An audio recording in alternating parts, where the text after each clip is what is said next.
Hope I'm changing your life tonight, you know? I hope I'm just fucking touching you all in the hearts. You never know. You never know how you're going to affect a stranger's life. This isn't super deep. Just hang tight.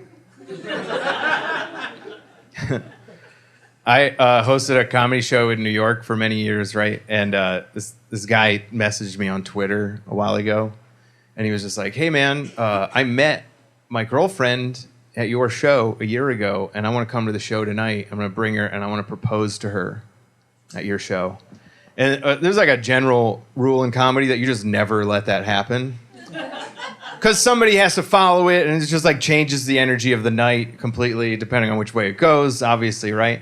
But I just threw that rule out the window, and I was like, yeah, man, sure. Why don't you propose to your girlfriend at my show? But I didn't want any of the other comics to like have to follow it.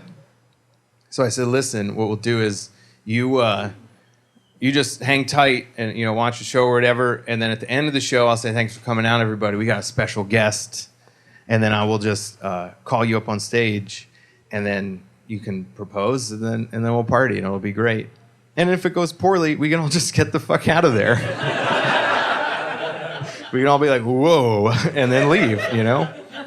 Good luck, buddy. So then, you know, the show comes that night, okay? And I give this guy my phone number, and we have it all arranged. And then we go through the whole show, we get to the end of the show, and I'm just kind of in work mode. It's, you know, kind of all force of habit at that point. And I come up after the last comic, and I say, thanks for coming out, everybody. Have a great night. And I just walk off the stage, and the house lights go up. Yeah. Yeah, I forgot. I just forgot. Just forgot that guy. As soon as I step off the stage, I feel my phone vibrate. And then I look, and it's a text message from him. And it just says, what the fuck? And I'm like, fair question. Fair question. So I text him back, and I'm like, meet me at the bar. I want to apologize to you in person. I am so sorry. I want to give you the opportunity to hit me. If you'd like, you can punch me in the face. He didn't. We get to the bar, you know, and he walks in, his lady's outside, and he walks up to me, and he just looks at me, and he goes, what the fuck? And I was like, dude, I am so sorry. I just got into my, you know, my routine, my pattern, and I forgot to bring you up. But I said, listen, next week, you want to do this again, I promise, I will tell the producer of the show, I will tell the whole house staff what's happening, so nobody will forget. I will get streamers. I will get balloons. We will make a big deal out of this, all right? And if you want to do that next week. And then he was like, all right, cool. And I said, just let me know. And then I never heard from him again, ever. And now I'm like, well, I don't know what I did, you know? Like, did I ruin that guy's life? Or did I give him an extra week to think about it?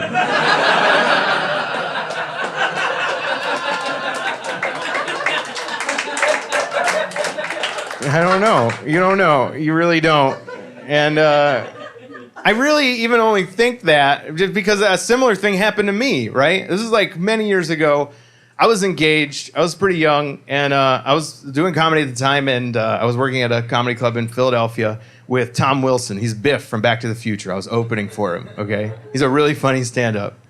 And we're in the green room, you know, throughout the week, and I'm having problems in my relationship. It's falling apart, okay? And that's all I can think about. I'm just backstage pacing all the time when I'm not on stage. And finally, by the end of the week, Tom Wilson, a.k.a. Biff, comes up to me and he's like, hey, man, I don't mean to pry, but every time I come back into this green room, you look like you're preoccupied, like something's going on. Is everything okay? And I was like, wow, well, short version is I got a fiance that doesn't like it when my career is going well.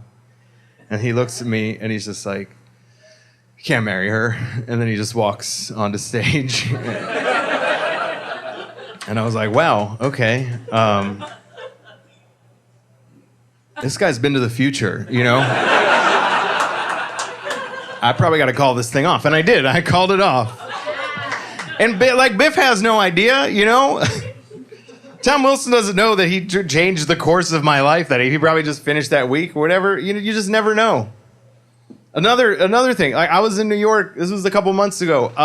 This is gross, but I had a stomach flu. Okay, I was in the house for like 2-3 days. I finally emerged to go run some errands.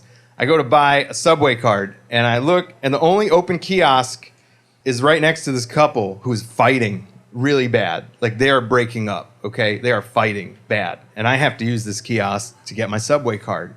I'm standing there trying to make my transaction as fast as possible, and then I fart. I fart the most disgusting smelling thing that my body has ever produced, okay? It was foul. I smell it, and then I try to finish up as quick as I can to get away. And I smell it, and then I turn, and I take like 2 steps, and then they stop fighting. They stop fighting, and one of them's like, "Was that you?" And the other one's like, "Was that you? It wasn't me." And then they keep going back and forth, and then they start laughing. Now I'm like 15 feet away, and I hear them laughing, and I'm like, you know what? Maybe I saved that couple. Maybe I was their gassy little angel. Who knows? You never know. You really don't.